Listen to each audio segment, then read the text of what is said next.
तो स्वागत है आप सभी का आपके अपने YouTube चैनल प्राइम प्रभाकर पे। दोस्तों आज की इस वीडियो में हम शुरुआत करने जा रहे हैं यूपी पीसीएस के लिए टेस्ट सीरीज को। जैसा कि आपको पता है कि आपका जो प्रीलिम्स का एग्ज़ाम है वो आने वाली 27 अक्टूबर को प्रस्तावित है और उसी डेट को हो जाएगा।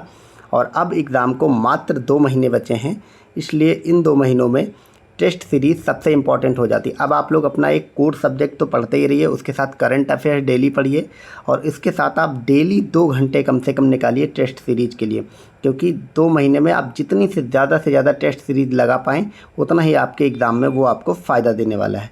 तो इसीलिए मैं आज से अपने इस चैनल पर शुरुआत कर रहा हूँ टेस्ट सीरीज़ की।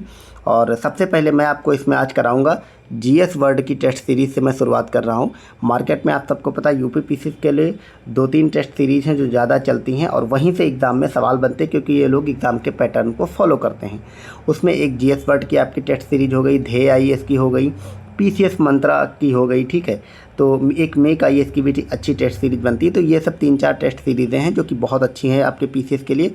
और उसी में एक एक करके आने वाले 2 महीने तक मैं आपको कंप्लीट टेस्ट सीरीज़ करा दूंगा। इससे बाहर आपको मार्केट से टेस्ट सीरीज़ करने की ज़रूरत नहीं पड़ेगी, क्योंकि अब आपको डेली एक वीडियो मिलेगी टेस्ट सीरीज़ की। और मैं आपकी टेस्ट, चूँकि ये वीडियो लेंदी ना हो इसलिए, चूँकि 150 क्वेश्चन आते हैं आपके एग्ज़ाम में, मैं आपको एक टेस्ट सीरीज़ 3-3 पार्ट में बना दूंगा। छोटा वीडियो रहेगा ताकि आप लोग उसको पार्ट वाइज और जब आपको टाइम मिले उसको देख पाएँ। तो मैं 50-50 क्वेश्चंस की वीडियोज़ बनाऊँगा, ठीक है, ताकि आप लोग बोर ना हो। इकट्ठे 150 क्वेश्चन की वीडियो बना दी जाए तो वो लगभग 1-1.5 घंटे की हो जाती, फिर आप लोग बोर होते हैं। ऐसे अगर 20 मिनट में बना दी जाए तो कि आप बोर नहीं होंगे और आसानी से उसको देख सकते हैं, ठीक है। तो चलिए वीडियो की शुरुआत करते हैं और आप लोग मुझे कमेंट करके बताएं कि जीएस वर्ड के अलावा आप लोग किसकी देखना चाहते हैं इसके बाद। तो पहले मैं जीएस वर्ड की कराऊंगा, फिर मैं अभी कोशिश करूँगा कि उसके बाद साथ में ध्येय आईएएस की भी लेकर के चलूँ, ठीक है। बाकी आप लोग जैसा फीडबैक देंगे उस हिसाब से आगे के वीडियोस प्रोवाइड कराए जाएंगे। इसके अलावा आपने अगर यूपी पीसीएस के लिए सीसैट में आपको पता है इंटरपर्सनल कम्युनिकेशन एंड जो स्किल्स वाले क्वेश्चन आते हैं वो लगभग 30 से 35 होते हैं, और उसका मैंने एक कंप्लीट अध्ययन कराया है। मैंने 2012 से लेकर के 23 तक के सारे पेपर कराए हैं, और उनमें जो क्वेश्चन आपको नहीं आ रहे हैं, आपको एग्ज़ाम में नए क्वेश्चन मिलेंगे तो उनको कैसे टैकल करना बहुत अच्छे तरीके से मैंने उसको समझा रखा है। उन वीडियोस का लिंक, अलग वीडियो भी और एक साथ वीडियो भी डिस्क्रिप्शन में मिल जाएगा, वो जाकर देखिए। अगर आपने सीसैट अभी तक तैयार नहीं किया तो सिर्फ आप वो वीडियो देख लें और उतना कर लें तो आपके 30 से 35 नंबर कहीं पर नहीं जाने हैं, ठीक है। तो इतना मुझे शुरुआत में इन्फॉर्मेशन देनी थी। अब चलिए वीडियो की शुरुआत करते हैं और आज की इस वीडियो में हम 50 क्वेश्चन देखेंगे जीएस वर्ड की टेस्ट सीरीज में। आप डेली आपको वीडियो मिलेगी तो आपका जो टेस्ट वाला रिवीजन है वो भी होता रहेगा, ठीक है।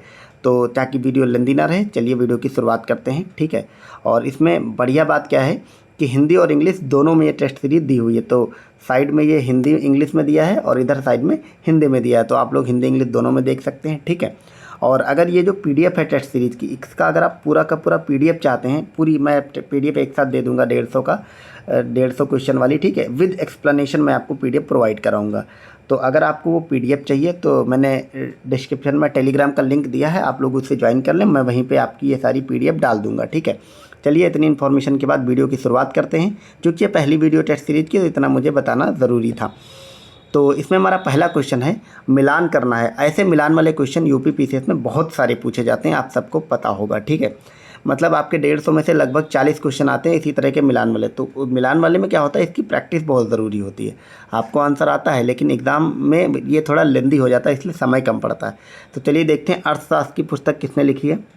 आपको पता है अर्थशास्त्र की पुस्तक विष्णुगुप्त या फिर कौटिल्य अर्थात चाणक्य ने लिखी है। चाणक्य का ही दूसरा नाम है, तो ये एक हो जाएगा, ठीक है। चचनामा के लेखक कौन है, तो चचनामा आपको पता है किसने लिखी है, तो चचनामा लिखी है अली अहमद ने। चचनामा अली अहमद ने लिखी। अष्टाध्यायी लिखी है पाणिनि ने, और वेद लिखे हैं वेदव्यास ने। तो ये सामने सामने मिलान करना था और इस हिसाब से इसका कॉम्बिनेशन सी वाला बन रहा है, ठीक है। नेक्स्ट क्वेश्चन देखते हैं, प्राचीन भारतीय इतिहास के संबंध में निम्नलिखित कथनों पर आपको विचार करना है। तो इसमें आपको बताना है सही उत्तर पहचान करना है, ठीक है। तो इसमें है हेरोडोटस यूनानी यात्री था, उसको इतिहास का पिता कहा जाता है। एकदम से सही बात है, हम लोग शुरुआत से पढ़ते आ रहे हैं कि हेरोडोटस हमारे इतिहास का पिता है। ह्वेनसांग चीनी यात्री था, इसने सीयूकी नामक ग्रंथ लिखा, बहुत इंपॉर्टेंट है। ह्वेनसांग ने सी यू की लिखा, ये भी सही है। ये आपको एज ए फैक्ट भी ये सब चीज़ें याद रखनी है। अल बरूनी अरबी इतिहासकार था, उसने तहकीक हिंद नामक पुस्तक लिखी, ये भी सही है। तो ये तीन के तीनों ही स्टेटमेंट सही हैं, यानी कि आपका ऑप्शन नंबर डी सही हो जाएगा, उपर्युक्त सभी। नेक्स्ट देखते हैं कि निम्न में से मक्का तथा तंबाकू की फसलों को भारत लाने का श्रेय किसे दिया जाना चाहिए? अमेरिका, इंडोनेशिया, पुर्तगाल और फ्रांस। तो मक्का और तंबाकू की फसलों को भारत लाए थे पुर्तगाली लोग। नेक्स्ट है, अनेक जनों के बीच होने वाले युद्धों में दसराज के युद्ध का विजेता कौन था? तो दसराज का जो युद्ध था उसके विजेता सुदास माने जाते हैं। आपको याद रखना, वशिष्ठ, भरत या अत्रि नहीं थे। दसराज युद्ध का विजेता सुदास था। दसराज युद्ध के बारे में अगर और क्वेश्चन बनते हैं तो ये बनता है कि दसराज युद्ध कहाँ लड़ा गया था? तो ये परुष्णी नदी, जो कि परुष्णी रावी का पुराना नाम है, उसके तट पर लड़ा गया था। और इसमें राजा सुदास ने 10 राजाओं को हराया था। ठीक है, वो 10 राजाओं में प्रमुख थे अनु, दुह, यदु, पुरु, तुर्वसु। ठीक है, इन सब लोगों को हराया था। और 5 लघु जनजातियां थी जिनको इन्होंने हराया था, और उन सब के जो पुरोहित थे वो विश्वामित्र। तो इतनी एक्स्ट्रा इन्फॉर्मेशन हो गई, ये भी आपको याद रखना है। फिर मिलान करने वाला क्वेश्चन है। इन्होंने, आप देख रहे हैं कि कितने बढ़िया से क्वेश्चन बनाए, क्योंकि अब आपका यूपी पीसीएस एकदम से वन लाइनर स्टेटमेंट वाले क्वेश्चन नहीं देता है, वो थोड़ा सा ऐसे घुमा फिरा करके सवाल पूछने लगा है। तो अगला है खलिंग राजा खारवेल, इसको किस अभिलेख से मिलाना है आपको? ठीक है, तो खलिंग राजा खारवेल हाथी गुम्फा अभिलेख से संबंधित है। गौतमी बलसरी नासिक अभिलेख से संबंधित है। पुलकेशन द्वितीय ऐहोल अभिलेख से संबंधित है। और बंगाल का शासक जो विजयसेन था वो देवपाड़ा के अभिलेख से संबंधित। ये इंपॉर्टेंट है, आप याद रखेंगे कि बंगाल का शासक विजयसेन देवपाड़ा के अभिलेख से संबंधित है। ठीक है, तो इस प्रकार आपका ऑप्शन नंबर सी इसमें सही हो जाएगा। नेक्स्ट है, ऐतिहासिक कालखंड के कथनों पर आपको विचार करना है। ठीक है, पहला स्टेटमेंट है कि जिस काल में मनुष्य ने घटनाओं का कोई लिखित उद्धृत नहीं किया है उसे प्रागैतिहासिक काल कहते हैं। ये एकदम से सही बात है। ठीक है, प्रागैतिहासिक काल वो होता है जिसके बारे में कोई हमें लिखित साक्ष्य नहीं प्राप्त हैं। मानव विकास के उस काल को इतिहास कहा जाता है जिसका विवरण लिखित रूप में उपलब्ध है, ये भी सही है। आदि ऐतिहासिक काल उस काल को कहते हैं जिसका लेखन कला के प्रचलन के बाद उपलब्ध लेख पढ़े नहीं गए हैं, तो ये भी सही है। तो तीन के तीनों ही स्टेटमेंट सही हैं। फिर बताना है हमें प्रागैतिहासिक काल के संबंध में निम्नलिखित कथनों पर विचार करें। तो अगर प्रागैतिहासिक काल की बात करें, आग का आविष्कार पुरापाषाण काल में एवं पहिए का आविष्कार नवपाषाण काल में हुआ, ये भी सही है। मनुष्य में स्थायी निवास की प्रवृत्ति नवपाषाण काल में आई, ये भी सही है। मनुष्य ने सर्वप्रथम किस धातु का प्रयोग किया, ये भी पूछा जाता है, तो वो तांबा का किया। जबकि मानव द्वारा निर्मित प्रथम औजार कुल्हाड़ी था, ये भी सही है। तो इस प्रकार ये तीनों के तीनों स्टेटमेंट सही हैं। आप देख पा रहे होंगे कि अभी ये सारे एंशिएंट हिस्ट्री के क्वेश्चन हैं। तो इन्होंने जो नंबर 1 टेस्ट सीरीज दी तो हिस्ट्री से ही शुरुआत करिए। आगे चल के मैं आपको बहुत जल्दी सारी टेस्ट सीरीज जल्दी से प्रोवाइड करूंगा, दिन में 1 वीडियो या 2 वीडियो करके, ताकि कंप्लीट जीएस वर्ड कंप्लीट ध्येय की टेस्ट सीरीज हो जाए। तो उसमें आगे चल के फुल लेंथ टेस्ट भी आएंगे। ठीक है, ये भी आपको याद रखना है। ये नहीं देखना है कि सिर्फ मैं आपको मतलब सब्जेक्ट वाइज करा रहा हूँ, सेक्शनल नहीं है। फुल लेंथ भी जितने इन्होंने 12-15 टेस्ट ये बनाते हैं वो भी मैं आपको कराऊँगा। आप लोग थोड़ा सा मुझे फीडबैक ज़रूर दें कि मैं क्या सिर्फ फुल लेंथ वाले टेस्ट कराऊं या फिर ऐसे ही सेक्शनल वाले भी कराऊं, तो कि मुझे फीडबैक बहुत ज़रूरी है आप सबका। उसी फीडबैक के आधार पे ही मैं नेक्स्ट वीडियो आने वाले बनाऊंगा। कई बार मतलब एक मेरे मन में ये भी प्लान चल रहा है, आप लोग बताएं मुझे, कि मैं सारी फुल लेंथ टेस्ट सीरीज़ आपको कराऊँ अलग अलग टेस्ट की। जैसे मैंने आपको जो भी 3-4 नाम लिए टेस्ट सीरीज़ के कोचिंग्स के, जो कि जिनकी अच्छी होती हैं, उनमें मैं उन सभी के फुल लेंथ वाले टेस्ट करा दूँ। तो जैसा भी है आप लोग बता दें, मैं उसी के अनुसार आगे के वीडियोस आपको प्रोवाइड कराऊँ। ठीक है, तो नेक्स्ट क्वेश्चन है कि भारत का सबसे प्राचीन नगर मोहनजोदड़ो था। निम्नलिखित में से किस भाषा में इसका अर्थ मृतकों का टीला होता है? तो मोहनजोदड़ो का अर्थ मृतकों का टीला आप सबको पता है, और ये होता है आपकी सिंधी भाषा में। अगला है सिंधु घाटी सभ्यता के बारे में विचार करना है। सिंधु घाटी की लिपि लघु चित्रात्मक अभिलेख के रूप में थी, लघु चित्रात्मक अभिलेख में थी, ये भी सही है। सिंधु घाटी की लिपि बाएं से दाएं लिखी जाती थी, ये भी सही है। अभी तक सिंधु घाटी की लिपि की व्याख्या नहीं की गई है और ना ही यह लिपि आज तक स्पष्ट रूप से पढ़ी जा सकी, ये भी सही है। तो ये तीन के तीनों ही स्टेटमेंट सही हैं। नेक्स्ट है, जैसे जिसमें तीनों स्टेटमेंट सही होते हैं उसमें आपको मेनली ये याद रखना होता है कि मतलब आपका क्वेश्चन जो है वो फैक्ट रेडी हो जाए उसके माध्यम से। ठीक, तो इसमें अब 10वां क्वेश्चन है कि इसमें दिशा का नाम है और उसके उत्तर वैदिक में उस दिशा को किस नाम से पुकारते थे, ये आपको बताना है। पूर्व को किस नाम से जानते थे? तो पूर्व को प्राची कहते थे, पश्चिम को प्रतीची कहते थे, उत्तर को उदीची कहते थे और दक्षिण को अवाची कहते थे। ये सामने सामने मिलान करने वाला है और इसका ऑप्शन नंबर सी सही हो जाएगा। अगला हमारा क्वेश्चन देखते हैं कि निम्नलिखित में से किस पुरुषार्थ को महाभारत में परम धर्म कहा गया। 4 पुरुषार्थ हमने पढ़े, धर्म, अर्थ, काम और मोक्ष, लेकिन इसमें क्वेश्चन पूछा है कि किस पुरुषार्थ को परम धर्म कहा गया है, वो भी महाभारत में। तो महाभारत में अर्थ को परम धर्म कहा गया। अर्थ मतलब जो वेल्थ होती है, धन होता है, उसको परम धर्म कहा गया। ये पूछा जा सकता है आपसे, इंपॉर्टेंट क्वेश्चन है। नेक्स्ट देखते हैं कि वैदिक काल के बारे में निम्नलिखित कथनों पर आपको विचार करना है। पहला स्टेटमेंट आपका ये कहता है कि भक्ति की अवधारणा पहली बार श्वेतांबर उपनिषद में अभिव्यक्त हुई है। तो ये एकदम सही बात है, बहुत इंपॉर्टेंट क्वेश्चन है, आपको याद रखना है कि भक्ति की अवधारणा सर्वप्रथम श्वेतांबर उपनिषद में आई। अवेस्ता ग्रंथ में उल्लिखित अहुर मदजा के समान ऋग्वैदिक देवता वरुण था, तो ये भी सही है। और यजुर्वेद गद्य और पद्य दोनों में लिखा गया, ये भी सही है। तो 3 के तीनों ही स्टेटमेंट सही हैं। नेक्स्ट देखते हैं कि आर्यों से संबंधित निम्नलिखित कथनों पर आपको विचार करना है। तो आर्यों से संबंधित निम्नलिखित कथनों पर क्या विचार करना है कि आर्यों का प्रिय पशु घोड़ा और सर्वाधिक देवता प्रिय था वो इंद्र था, ये सही है। लेन देन में वस्तु विनिमय की प्रणाली प्रचलित थी। ऋण देकर ब्याज लेने वाले व्यक्ति को वेकनाट या सूदखोर कहा जाता था, ये भी सही है। वेकनाट शब्द को आप याद रखेंगे। आर्यों द्वारा खोजी गई प्रथम धातु लोहा थी, जिसे श्याम अयस कहा जाता था, ये भी सही है। ठीक है, तो इसमें एक एक लाइन में जो जो फैक्ट है वो आपको याद कर लेना है। मतलब आपको अगर नहीं आता है फैक्ट तो आपको एक कॉपी लेके बैठ जाना है, उसमें नोट करना है और जो फैक्ट आता है उसको छोड़ देना है। तो ये 3 के तीनों स्टेटमेंट सही होंगे। नेक्स्ट है वैदिक काल से संबंधित निम्नलिखित कथनों पर फिर से आपको विचार करना है और इसमें आपको बताना है मनुष्य एवं देवता के बीच मध्यस्थ की भूमिका निभाने वाले देवता के रूप में अग्नि की पूजा की जाती थी, यह सही है। ऋग्वेद में उल्लिखित सभी नदियों में सरस्वती सबसे पवित्र मानी जाती है और महत्वपूर्ण, तो ये भी सही है। आपसे क्वेश्चन 1 लाइनर में भी पूछा जा सकता है कि ऋग्वेद की सबसे पवित्र नदी कौन थी, तो सरस्वती थी। फिर है उत्तर वैदिक काल में इंद्र के स्थान पर प्रजापति सर्वाधिक प्रिय देवता हो गए थे। ठीक है, यानी वैदिक काल में इंद्र पहले देवता थे ऋग्वैदिक में, और उत्तर वैदिक में इंद्र के स्थान पर ये प्रजापति सर्वाधिक प्रिय देवता हो गए थे, तो ये भी सही है। आपका तीनों ही स्टेटमेंट सही है, ऑप्शन नंबर सी। नेक्स्ट फिर मिलान करने वाला है, देवता दिए गए हैं और उनका संबंध किससे है ये आपको बताना है। ठीक है, तो इसमें जो धौ देवता है वो आकाश के देवता कहे जाते हैं और इनको सबसे प्राचीन देवता भी माना जाता है। सोम देवता वनस्पति के देवता हैं। ठीक है, अश्विन विपत्तियों को हराने वाले देवता होते हैं, और पूषण जो है वो पशुओं को देवता होते हैं। ऑप्शन नंबर सी सही हो जाएगा। अगला है उत्तर वैदिक काल के बारे में विचार करना है कि उत्तर वैदिक काल में राजा के राज्याभिषेक के समय राजसूर यज्ञ का अनुष्ठान किया जाता था। तो उत्तर वैदिक काल में राजा के राज्याभिषेक के समय राजसूर यज्ञ का अनुष्ठान होता था, तो जी हाँ बिल्कुल होता था, ये सही है। अगला है उत्तर वैदिक काल में वर्ण का आधार व्यवसाय की बजाय जन्म से निर्धारित होने लगा था, तो ये भी सही है। जैसे ऋग्वैदिक काल था, ठीक है, उसमें क्या होता था, किसी का भी जो वर्ण होता था, वर्ण 4 वर्ण है हमारे यहाँ, ब्राह्मण क्षत्रिय वैश्य शूद्र, वो कर्म के आधार पर होता था।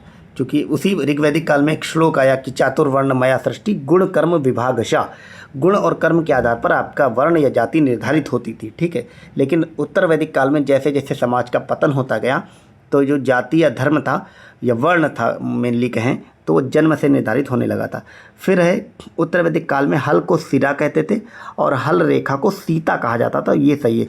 ये जितने टर्मिनोलॉजी वाले क्वेश्चन होते हैं बहुत इंपॉर्टेंट है, यहाँ से सवाल बनते हैं। उत्तर वैदिक काल में निष्क और शतमान मुद्रा की इकाइयाँ थी, तो ये भी इंपॉर्टेंट है।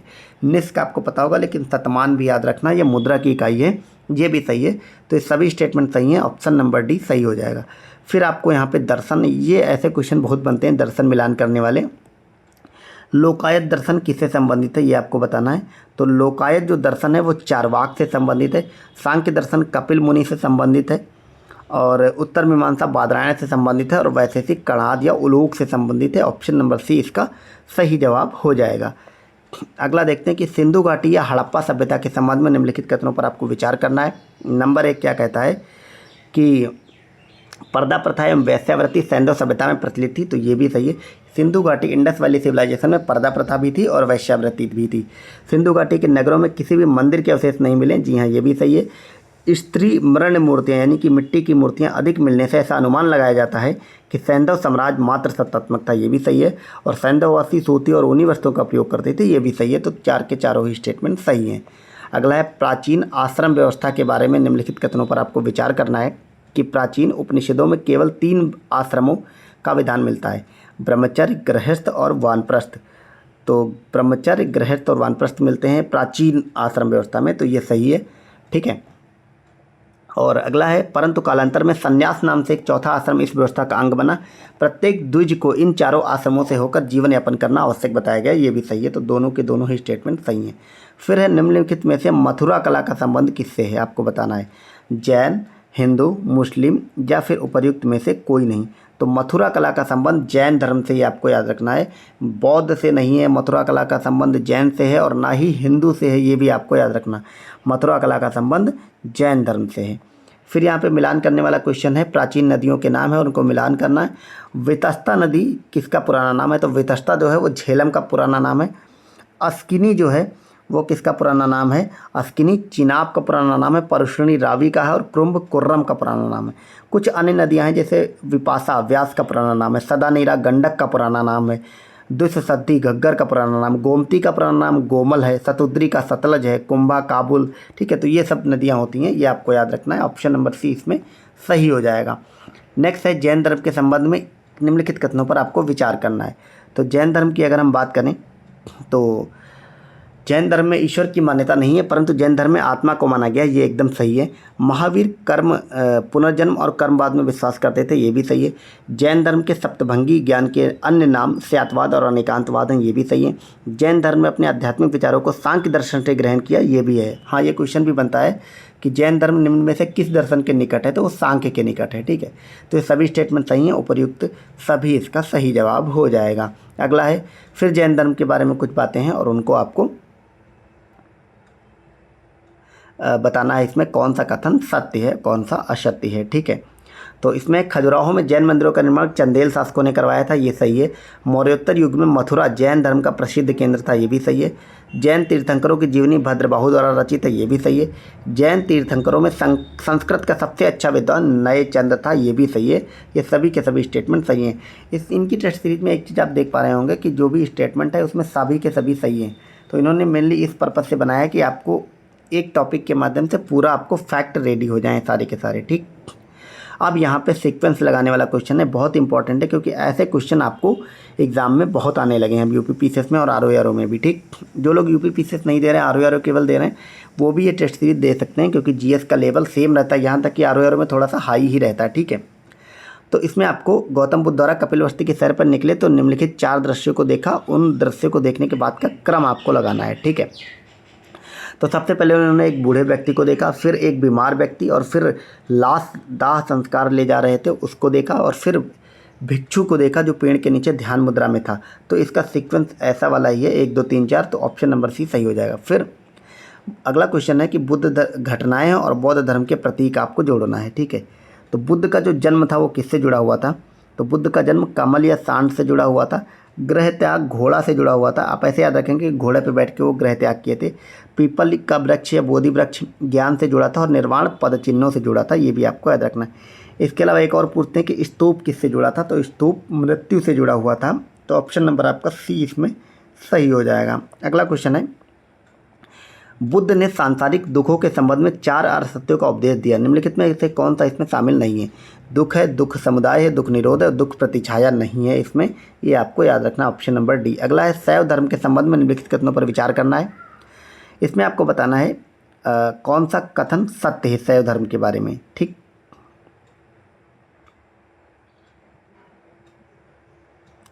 लिंग पूजा का पहला स्पष्ट वर्णन मत्स्य पुराण में मिलता है, बहुत इंपॉर्टेंट है और ये एकदम सही बात है। लिंग पूजा जो है वो मत्स्य पुराण में सर्वप्रथम मिलती है। महाभारत के अनुशासन पर्व में भी लिंग पूजा का वर्णन है, ये भी सही है। और लिंगायत समुदाय दक्षिण भारत में प्रचलित था, इसके अनुयायी शिवलिंग की उपासना करते थे। लिंगायत समुदाय, आज भी लिंगायत कर्नाटक वाले जो लिंगायत हैं वो लोग आरक्षण की मांग करते हैं, इस वजह से चर्चा में बने रहते हैं। ये लोग शिवलिंग की पूजा करते थे, ठीक है। तो तीनों स्टेटमेंट इसके सही हैं।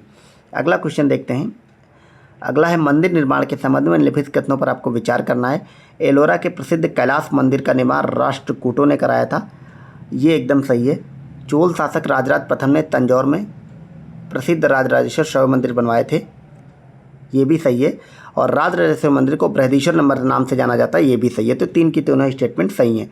फिर 28 हमारा 29वां क्वेश्चन है, ये मिलान करने हैं प्रमुख संप्रदाय दिए गए और उनके जो संस्थापक थे आचार्य, उनसे मिलान करना है। में देखते हैं, वैष्णव संप्रदाय का जो संबंध है वो रामानुज से है, ब्रह्म संप्रदाय का संबंध आनंद तीर्थ से है, रुद्र संप्रदाय का संबंध वल्लभाचार्य से है और सनक संप्रदाय निम्बार्क से संबंधित है। ये बात आपको याद रखनी है, ठीक है। सनक संप्रदाय निम्बार्क से संबंधित है। ऑप्शन नंबर सी इसका सही जवाब हो जाएगा। अगला है महाकाव्य काल के बारे में आपको निम्नलिखित कथनों पर विचार करना है। तो महाकाव्य काल के बारे में निम्नलिखित कथनों पर क्या विचार करना है कि महाकाव्य काल में मुख्य रूप से राजतंत्र का बोलबाला था। ये एकदम सही है। महाकाव्य का मतलब है महाभारत काल पूछ रहा है, ठीक है।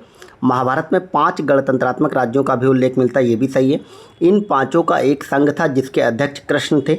इस संघ के अंतर्गत प्रत्येक गण को स्वायत्त शासन प्राप्त था, ये भी सही है। तो ये चारों के तीनों सही है, उपयुक्त सभी इसका सही जवाब हो जाएगा, ठीक है। अगला क्वेश्चन देखते हैं कि अंगुत्तर निकाय की सूची में जिन 16 महाजनपदों का उल्लेख हुआ है उनमें 2 प्रकार के राज्य थे और इस संबंध में निम्नलिखित कथनों पर आपको विचार करना है। तो उसमें 2 प्रकार के राज्य कौन कौन से थे? तो वो थे राजतंत्र और गणतंत्र। राजतंत्र में राज्य का अध्यक्ष राजा होता था और गणतंत्र में ऐसे राज्यों का शासन राजा द्वारा न शासित होकर गण अथवा संघ के द्वारा होता था। तो ये भी एकदम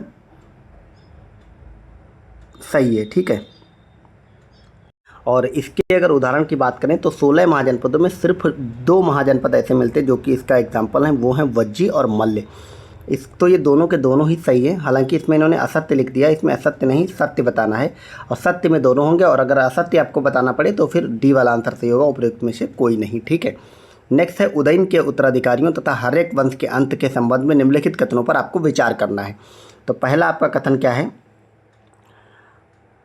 बौद्ध ग्रंथों में उदयन के 3 पत्रों का उल्लेख मिलता है। इन तीनों को ही पितृहंता कहा गया था। तो इन तीनों को क्या कहा गया था? पितृहंता। तो ये एकदम सही बात है।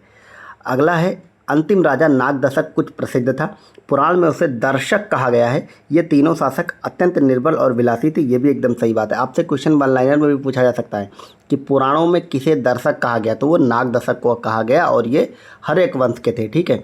जनता ने इन पितृहंताओं को सिंहासन से उतारकर शिशुनाग नामक एक योग्य अमात्य को राजा बनाया और मगध में जिस नवीन वंश की स्थापना हुई वह शिशुनाग या शशुनाग वंश के नाम से प्रसिद्ध हुआ, ये भी सही है। तो ये सभी के सभी स्टेटमेंट सही हैं। ऐसे क्वेश्चन अब यूपीपीसीएस में आपके बनने लगे हैं। अगला है जैन धर्म के संस्थापक एवं प्रथम तीर्थंकर कौन थे? तो ये आप सबको पता, ये हमारे ऋषभ देव जी थे। नेक्स्ट है मगध साम्राज्य के संबंध में निम्नलिखित कथनों पर विचार करना है। तो अगर मगध साम्राज्य की हम बात करें, ये कुरियर वालों ने अपना एड दे दिया है यहाँ पे।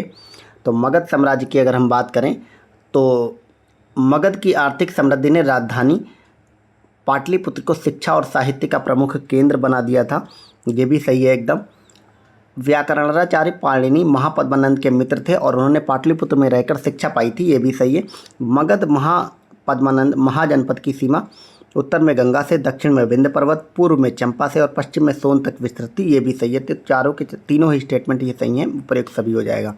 अगला है सिकंदर के प्रशासनिक विभाजन के संबंध में आपको विचार करना है और वो ये कहता है कि सिकंदर के आगमन से पूर्व पश्चिमोत्तर भारत अनेक छोटे छोटे राज्यों में विभक्त था। सिकंदर ने विजित कर इनमें राजनीतिक एकता स्थापित की, ये एकदम सही है। उसने इस संपूर्ण प्रदेश को 4 प्रशासनिक इकाइयों में बांटा, ये भी सही है। उसने सिंधु नदी के निचले भाग में एक जो राज्य स्थापित किया उसका छत्रप बिथोप को बनाया गया। अपने इस कार्य द्वारा सिकंदर ने अप्रत्यक्ष रूप से भारतीय एकता को प्रोत्साहन दिया, ये भी सही है। तो ये तीनों की तीनों ही स्टेटमेंट सही हैं। फिर अगला क्वेश्चन है किस मुस्लिम शासक ने सिक्कों पर देवी लक्ष्मी की आकृति बनवाई थी? बहुत इंपॉर्टेंट है, ऐसे सवाल आपके एग्जाम में खूब बनते हैं। किस मुस्लिम शासक ने सिक्कों पर लक्ष्मी देवी की मूर्ति बनवाई थी? तो वो बनवाई थी मोहम्मद गौरी ने, आपको याद रखना है, ठीक है। फिर है मौर्य काल में शिक्षा ग्रहण करने का सर्वाधिक प्रसिद्ध केंद्र कौन था?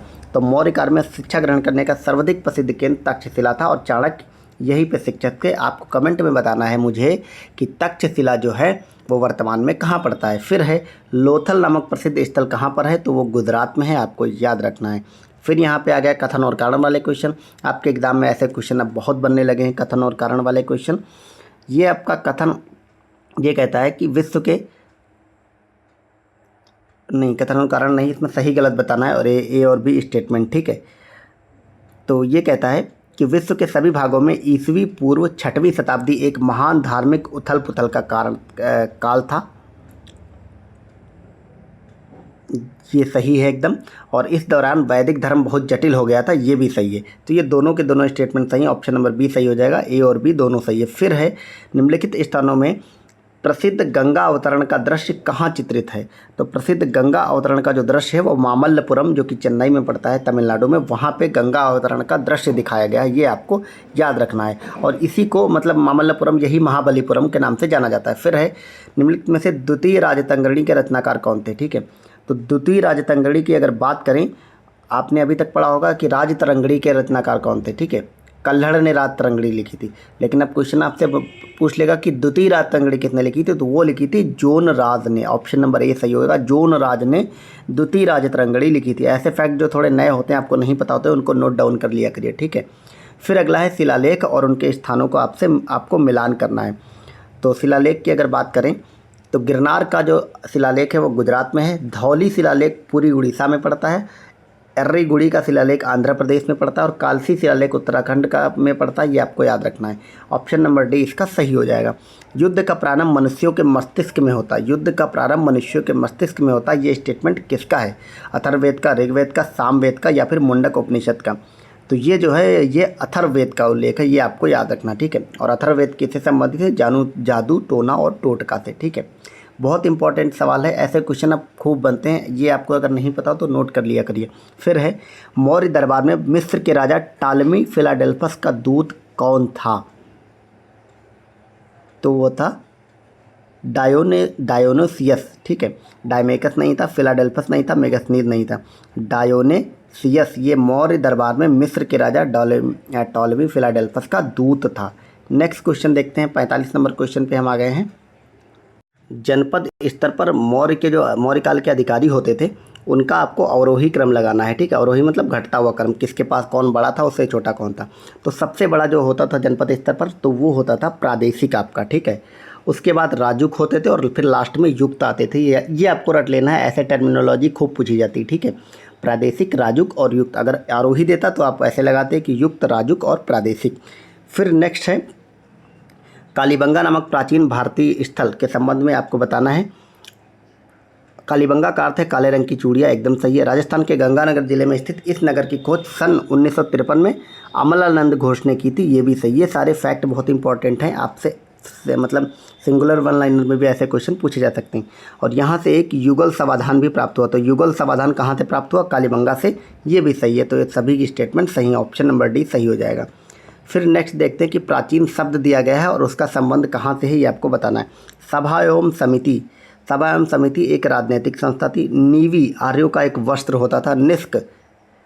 निष्क एक आभूषण होता था। ठीक है, और करकरी एक वाद्य यंत्र होता था। ये आपको याद रखना, ऑप्शन नंबर सी इसका सही हो जाएगा। फिर है निम्नलिखित प्राचीन महाजनपदों के संबंध में कौन सा कथन असत्य है, आपको बताना है।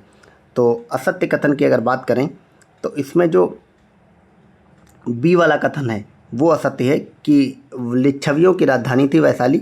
इस समय यह उत्तर प्रदेश के कुशीनगर जिले में स्थित है। ठीक है,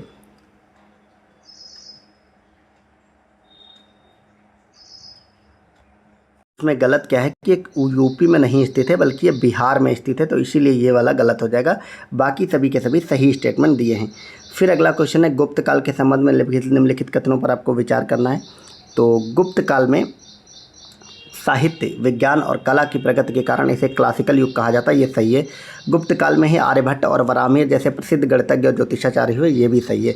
तो ये दोनों के दोनों स्टेटमेंट सही हैं। अब 50वां क्वेश्चन है कि निम्नलिखित में से चोल प्रशासन की विशेषता क्या थी? शक्तिशाली मंत्रिपरिषद, शक्तिशाली राजा, वित्तीय शासन का विकेंद्रीकरण, स्वायत्तशासी ग्राम प्रशासन। तो इसमें जो स्वायत्तशासी ग्राम प्रशासन था, इसका वर्णन हमें चोल काल में मिलता है और ये चोल काल की विशेषता थी उस समय। तो यही वाला सही हो जाएगा। अब नेक्स्ट 51 नंबर क्वेश्चन से हम अगले वीडियो में देखेंगे। ऐसे ही कर करके मैं आपको 50-50 क्वेश्चन करके दिन में 2 वीडियो या 1 वीडियो ऐसे प्रोवाइड करा के मैं कंप्लीट टेस्ट सीरीज आपको करा दूंगा। बाकी आप लोग कमेंट करके मुझे बताएं कि मैं आपको फुल लेंथ ही टेस्ट सीरीज कराऊं या फिर सेक्शनल वाली ही कराऊं।